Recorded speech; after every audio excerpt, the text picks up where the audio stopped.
Good morning. We are here talking today about a serial killer in Detroit. How's that for your morning edifice? And as the intro says, the typed intro will say that Billy Ray is formerly worked for the Saginaw News, and Gerald Cliff was the chief of police in Saginaw. And the killer was convicted of five murders in Detroit, and that was between 1992 and 1999. But because of his Navy career, very possibly killed many, many more worldwide. And the two of them, as the intro said, wrote a book about it. So, Chief, what made you think it would be a good book? And I should say, he worked for 31 years in the Detroit Police Department before coming to Saginaw in every possible capacity. And apparently, you were at the Violent Crime Task Force at that time. What made you think he would be a good book topic? Well, the violent crime section was my first command as an executive with the City of Detroit Police Department, and it wasn't 3 months after I got assigned as commanding officer over there that we ran into the case in question with Mr. Armstrong, and it kind of stuck with me for a number of reasons, not just the fact that it was the first really big case that I was ultimately responsible for, I guess, running the investigation of, but it was a particularly violent offender. Um, he did some really remarkably evil things in his career and his criminal career, and it was a big deal because it was an international investigation. It Ah, spanned the entire globe.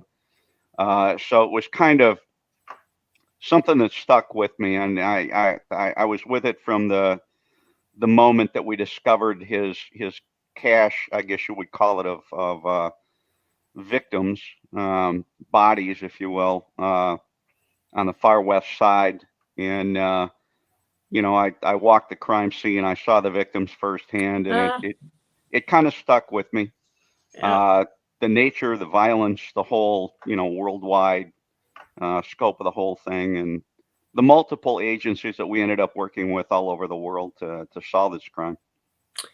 And Billy Ray, this is a big departure from you. You worked 10 years for newspapers, including the Detroit News. You've Yes. written three novels and Mm-hmm. several, I guess I would call them TV reference books. What Yep. intrigued you about this to try something totally different? Yeah. Well, this really returns me to my journalism roots because True. a lot of what I've written, like you said, is a big departure from this. I write geeky stuff, I write pop culture oriented stuff, but I also have been a fan for several years now of all of those TV shows like the true crime documentary TV shows, the Forensic Files, the Dateline NBC, and all of that.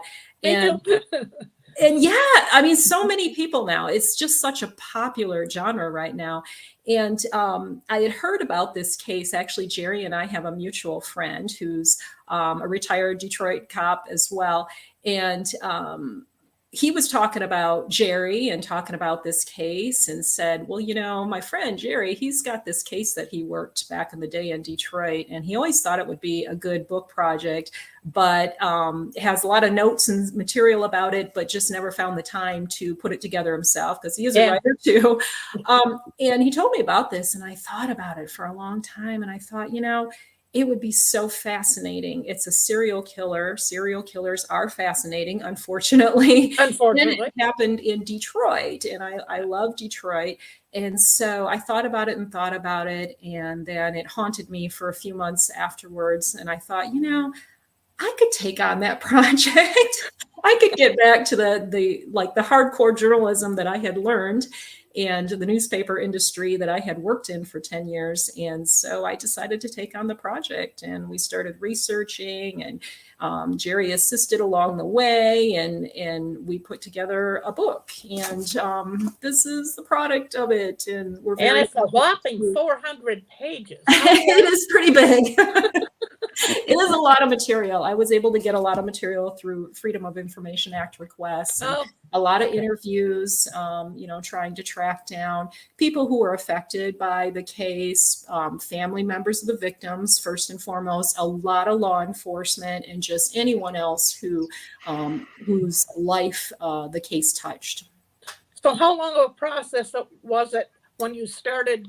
How long did it take you to compile all the information and then write? Yeah, I want to say it was between 4 and 5 years. Yeah. Yeah, it's a big Yeah. one. Yeah. Yeah. And I was fine working a slow process. I have a regular day job managing websites. I have my other writing projects I'm always doing. So I'm always doing a lot of stuff. And so this I worked into my off hours, my days off, and it was a slow process. I was fine with that. And sometimes I have found with this kind of work, especially when you're trying to track down family members Yeah. of some of these victims, sometimes He you have had 5 people that he didn't kill as well as so yeah. right 5 survivors. So Yeah. we know he killed 5 in Detroit. We also know he assaulted 5 who survived. Yeah. And then when he was arrested, he confessed to other crimes around the world when he was traveling with the Navy on the USS Nimitz. And so tracking down information around that, also getting back to the victim family members, sometimes I found when you dig into online sources like Facebook, I'm sorry to say Facebook unfortunately was a really big source of finding people, because people post everything on Facebook.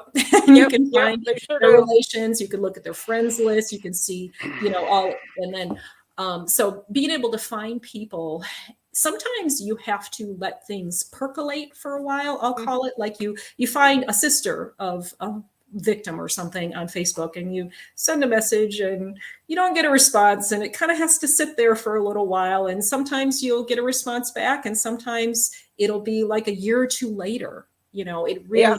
And so it's kind of like that sometimes you have to get that stuff going and then work on the other research in the meantime. So it is a process. So Jerry, what was your input in those 5 years? What did you do along the way? Mostly just sat back and waited for Billy Ray to call up and ask questions. When I was at Violent Crimes and we got to this case, as we worked through it, and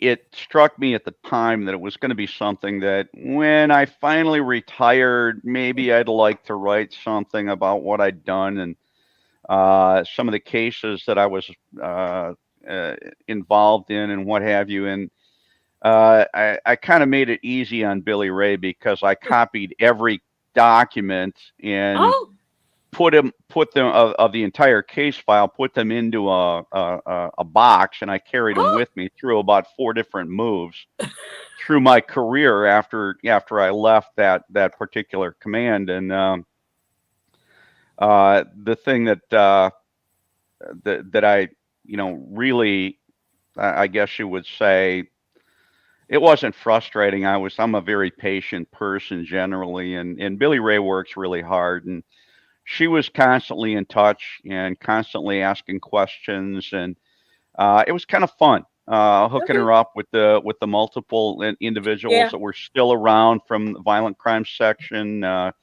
We had Michigan State Police element that was assigned to us at that time. That we had Wayne County Sheriff's officers, detectives. We had FBI agents, IRS, Secret Service. I mean, you name it. I mean, that's what the violent crime section was in Detroit at the time. It still is. And it was interesting because in particular to me, and I think makes part of the book, because we ended up with NCIS agents assigned inside our office working with us. U.S. State Department had to be involved because we were dealing with law enforcement agencies in foreign countries, wherever the Nimitz would put into port, and wherever he confessed that he had an interaction with one of his victims, we obviously had to chase down the leads. And even the city of Detroit doesn't have that kind of a travel budget, so we had to use the federal resources that were available to us. Yeah. So it was really an interesting case for me, and I like I said, I carried that file with me for almost 20 years before Yeah. I finally found somebody with Billy Ray's talents to actually stimulate me to put it together and put it into a form that we could make it into a book. So Billy Ray, I understand you actually talked to the guy, and Mhm. did you too, Jerry, at some point talk to the guy that did this? I talked to him briefly when he was in our offices right after the arrest. As the CO of the investigative unit, it's never a real good idea to get involved to any great extent. My detectives interviewed him for on and off for a couple of days and recorded everything that he said to them, and you know, I talked to him briefly, more out of curiosity than anything else. I didn't want to get involved in anything that would end up in a court case or in the Yeah. trial testimony, because that wasn't my function. And our detectives had a way of doing things, and I didn't want to interfere with that or get in the way of it. So So I what talked was to your him just enough. I'm what sorry, was go your ahead. what was your take on him? Each of you, what was your take on him when you talked to him in person? Yeah, he looks like somebody that would do this, or he looks like the guy next door. What was your take on him? Billy Ray? Yeah, Oh, you go want ahead. me to go first? Yeah. You know, I started out by emailing him in prison. He is currently at the G. Robert Cotton facility in Jackson, Michigan, and started emailing him shortly after I started researching the case, and didn't get a response right away. Explained what I was doing, explained that I'm a writer who's doing a book, researching the case for a book project. And when I did get a response, it was a little difficult coaxing him. He was very polite, but said he didn't want to talk about the case. So I said, that's fine. Can we just talk? Can I come visit you? So I visited him a couple times before COVID happened, and I still talk to him a little bit through email, even completing the book. I've had a couple emails from him more recently. And, you know, he'll sit down, he'll chat. He was very friendly when I went to the prison those 2 times. We talked for an hour or 2 each time, and he shared with me a lot of stuff, even though he will not talk about the case. Okay. And I think he, my impression of him, he's a complicated individual. Yeah, I'll bet. He's not somebody that you meet and you think, oh, he's so evil, he's a serial killer. He really strikes people as the boy next door. And several people said that I interviewed. I interviewed the prosecuting attorney, Elizabeth Walker, and she said, yeah, it was like the boy next door, even sitting in the courtroom. He worked at the store where I shopped. He literally did work at the store where she shopped. And she couldn't believe that. And so he has this demeanor about him that he's very polite, he's friendly. And I really feel that there is a lot of deep remorse there that he cannot express, but that's just my own opinion there. I know he was very penitent when he was arrested. He was crying in court. But Jerry, if you ask Jerry, he'll say, oh, okay, that was that was all an act. But I don't know. I mean, you know, in striking up a sort of friendship with him while he's in prison, I have seen different sides of him, especially when he talks about his family. You see a totally different side of him. So I don't know. I'll just let it rest at he's very complicated. And he's what, about 48 or so now? He is, yeah. He was born in the early 70s, so he's getting close to being 50. No chance of parole, correct? Nope. Several life sentences. Yeah. So Jerry, the brief time you talked to him, what was your source again? A little bit different than Billy Ray's. I didn't get quite as in touch with him, I guess you would say, as she did. I had some. I was curious. I knew the details. I don't know how far you want us to go into the details of this thing, because it's not a pretty picture. Yeah, right. This guy was a very, very. I won't call him complicated. I'll call him twisted. After I left violent crimes, I took over special investigations, which involved sex crimes, child abuse, a number of other specialized units, and I've never seen anybody as twisted mentally as this guy and the things that he did to his victims. Knowing that when I talked to him, and listening to his conversations with our interviewers, my questions were probably a little a little more pointed than anything Billy Ray might have asked him, and he wasn't really in a position to not discuss the situation with us. Right. Did you read the book? I haven't bought it yet. Yeah. Oh, well, yeah. hurry up and buy it. We need I the money. will. He was a serial killer that enjoyed, how should I put this politely, visiting his victims after they were dead. Oh, wow. In a romantic way. Oh, my God. Okay. And the one thing that I was kind of, I remember asking was, how long did you carry on this relationship with each victim? And he actually, quite matter of factly, said, until I couldn't get in the house without my wife noticing the odor. And I said, okay. That kind of brought my curiosity to an end as far as he was involved. What I knew prior to that about serial killers was minimal, I guess, what the average person would know, because I'd never encountered one before. Detroit's only had two. Okay. In the last, 100 years, Billy? And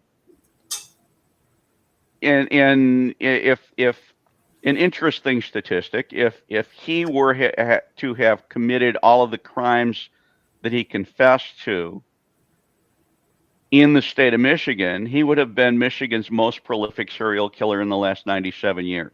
Oh, my gosh.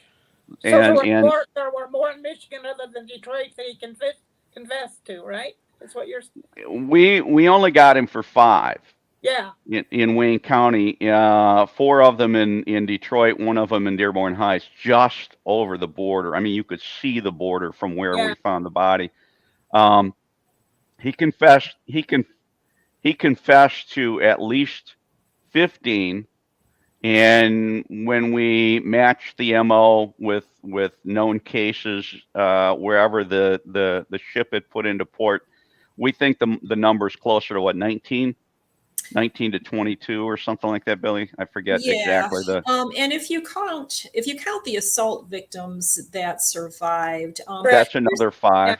There's kind of an interesting dynamic going on here too, because, and this is digging a little bit into the details of the book, but a couple of the people who died, he left alive. And a couple of the people some of the people that he assaulted, like the 5 females in Detroit that he assaulted, I think he thought he killed them. And so he left them, but they were alive. So it's this weird dynamic there where he wasn't quite sure if he was leaving somebody alive or dead. And so that kind of plays into it too. But we know that there were 5 who were assaulted, and there may be others in Detroit that were assaulted that we don't know about. There could have even been others that were killed that we don't know about. And then as far as the international confessions, the confessions to international killings while he was in the Navy, Singapore, Hong Kong, Thailand, and all that, I think there were 10 additional of those. So potential of 20 victims altogether when you count the assault survivors, and who knows what else he didn't confess to. So what are your excuse me, each of you, what are your hopes for the book? What would you like it to accomplish? So Billy Ray, start with that. We had, I think, 3 publishers who were interested in the book, and we went with an academic publisher, Kendall Hunt, because I really liked the idea of this being used as curriculum. It's going to be used as college coursework and curriculum. And so, like, if a college student perhaps studying psychology, maybe it would be used for a psychology class, which is what I had envisioned from the beginning. To me, this is a case study of a human being. And it's a story about law enforcement too, especially with Jerry's input, how law enforcement works, how they go about a case like this, how they investigate a serial killer case. There's a lot of that in there. So police procedure too. So perhaps it would be studied with, courses on law enforcement as well. But really, to me, this is a psychological study. I've always had a deep interest in psychology. And I hope that I have provided enough detail for someone to make their own answer to the $1 million question, because the $1 million question is, why did this happen? Why did he do these things? Why did he choose to kill? The rest of us, we don't cross that line, but this person crossed the line. He really did. And it's almost like he doesn't even know himself. I believe he doesn't know himself why he crossed the line. And there's all kinds of stuff that you can examine. I hope that, like I said, I hope there's enough in the book, like from his upbringing and just different things that happen in his life. I think there's stuff there, and I just hoping I'm presenting it, and then the person can, as you're reading it, draw your own conclusion to it. So, Jerry, go. Yeah.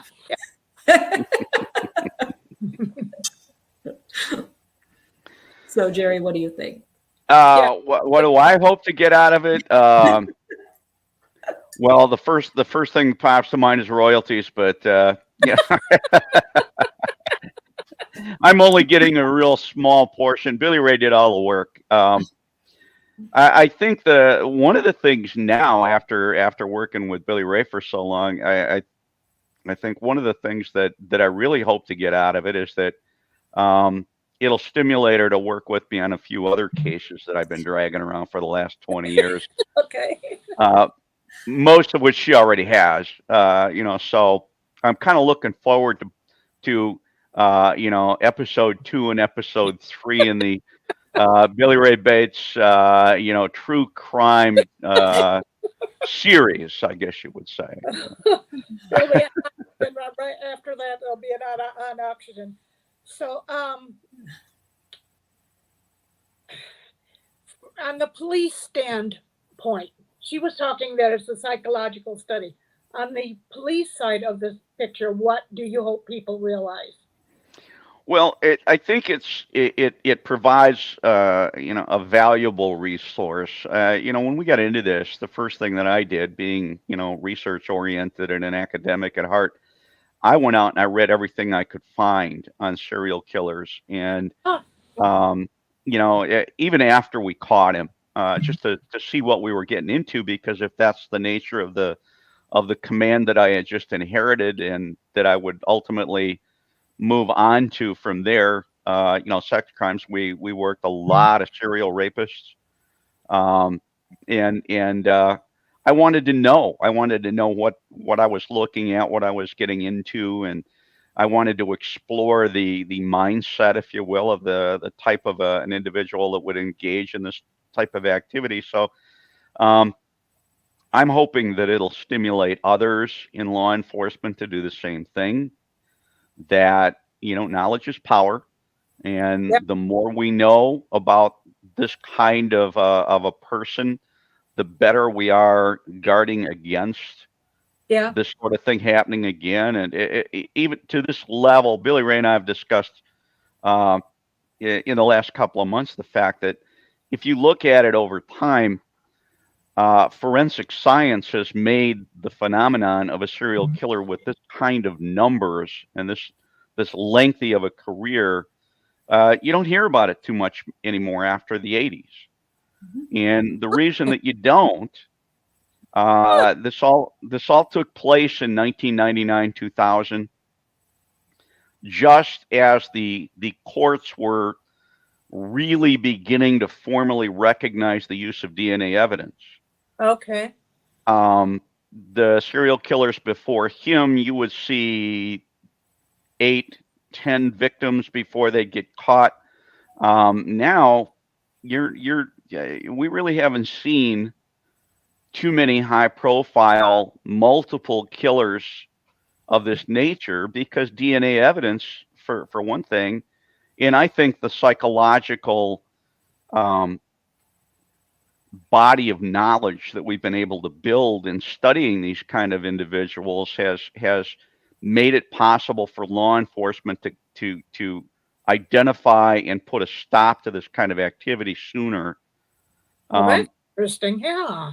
By definition, a serial homicide or a serial crime requires 3 crimes by likely the same person using the same MO, Yeah. and the same signatures and so on and so forth. When's the last time you've heard of one since 2000? Wow. I guess I hadn't thought of that. Okay. Yeah, and I think that if anything, I look toward, from a law enforcement perspective, the accumulation of knowledge, and that's another reason that we like the idea of going with an academic publishing company. Mhm. It's got its drawbacks. We could have probably made a lot more money going with one of the other companies, the other publishing companies, but like Billy Ray said, the idea of this being a partner text to a psychology textbook, a college textbook, I think has its benefits, in that it will strengthen the ability of law enforcement to deal with this sort of a problem much more effectively than we have been able to in the past. Great. So where can people, I understand it's not on Amazon yet. So how can they order it if there is? Yeah, it's hopefully going to be on Amazon soon. We're trying to work that out. But it's Missing from Michigan Ave, the case of John Eric Armstrong. And if you Google the title Missing from Michigan Ave, it'll come up on the Kendall Hunt website. Yeah, it's for sale on the Kendall Hunt website. And also, if even the other day I Googled John Eric Armstrong book and it came up too. So. Okay. Yeah. So I understand you're working at, and you probably won't reveal what, but you're working on another true crime book. Yep, Jerry mentioned a couple serial killers. I think there have been other serial killers in Detroit over time that just haven't gotten the press. In fact, we had one that was just arrested like a year ago, I want to say, Jerry, the one that was killing the older prostitutes and leaving them in abandoned houses on the east side. Yeah, and really only maybe a couple victims and didn't get as far. And I think what Jerry, and just to digress for a second, I think what Jerry was talking about, yeah, with the DNA evidence, that is key in like, we don't really hear about serial killings anymore. And also the technology, because everything we're doing is on video nowadays. So it's hard to, it's hard for somebody to kill a second person that way. But yeah, there have been some other minor killers over time, but there's another serial killer from Detroit who got a lot of headlines and some national headlines, and so that's the one I'm doing next to be revealed. Okay, and I said 15 minutes, and we're almost a half hour, but I love talking. Yeah. So easy to talk about. Oh, I know. So, anything else each of you want to add that we haven't covered? Well, shout out to the people in Saginaw. I love Saginaw. The couple of years that I lived there, worked with Janet at the Saginaw News. Janet was the entertainment editor, and I was the design editor and doing layout of the pages and editing copy and stuff like that. And the 2 years that I lived in Saginaw, boy, that town loved me, and I love that town. And I only left there because I was determined to work at the Detroit News. So I left there to go to the Detroit News. But the 2 years in Saginaw were 2 very good ones for me. And your mom's from here, right? Yes, my mom grew up in Saginaw. That was part of the reason. I felt like I was living in the land of my mom's heritage, my family's heritage, really. Okay. And I still have family there in Saginaw. But yeah, my mom graduated from Arthur Hill High School in 1956. So yeah. And Jerry, are you actually retired, or are you still working? Well, I am multiple times retired. After I left Saginaw, I went to the National White Collar Crime Center in Fairmont, West Virginia, and worked down there as a research director for about 6 years. Then I came back. I came back home here to Rochester Hills in June of 2020.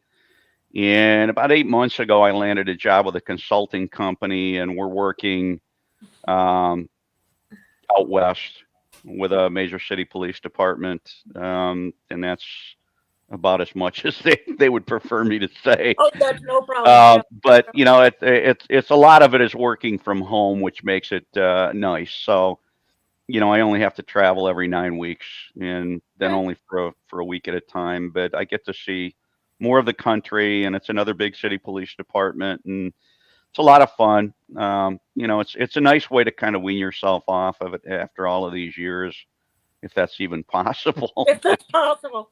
I have to stay active. I can't I know. permanently Me too. retire. Me too. Yeah, So me too. I just thought of a fun question. If this somewhere down the line became a movie, Billy Ray, who would play you, and Gerald, who would play you? Well, I probably wouldn't be in the story, so that's fine. I'll just Oh, be you might behind be. the scenes. No, But no, Jerry, I think Jerry does have an idea of who would play him because he has mentioned. It's funny you asked that, Janet. He has mentioned that before. So go, Jerry. uh, uh, you ever watch Chicago PD? Oh yeah, I love Uh, that. Sergeant Boyd. I think that's the best. That would probably be the best guy. Actually, that would be more. I worked for a guy when I was in charge of violent crimes. My boss was the commander of the Major Crimes Division of the Detroit Police Department, and we write about him in the book. Okay. His name was Dennis Richardson. He was the personification of Avoid. combination of Hank Voight from Chicago PD and Leroy Jethro Gibbs from NCIS. Oh my Okay.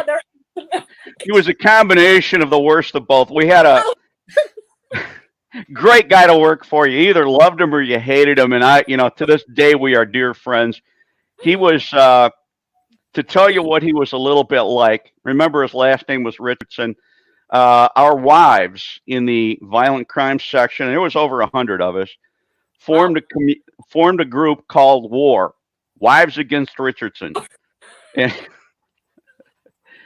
we would go into work on a Monday morning and not know if we were going to be home until the following week. If it was a hot case like this, we worked it until the clues were exhausted or the bad guy was in handcuffs, was the way he used to put it. He had a lot of little acronyms for what he liked to teach detectives. GOYAKOD. Get off your ass and knock on doors.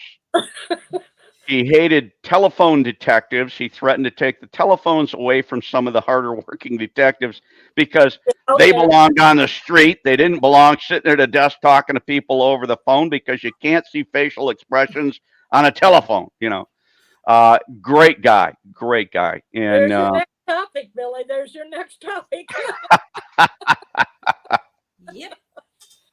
Okay, well, I hate to conclude it. We could talk for an hour, but hopefully people will have stuck with us. So thank you for your time. Good luck on the book. Thank you, Janet, so much for having us on. And share this everywhere you can, and maybe we'll get some sales going, right? Okay. All right. Thanks again. All right. Thank Bye-bye. you.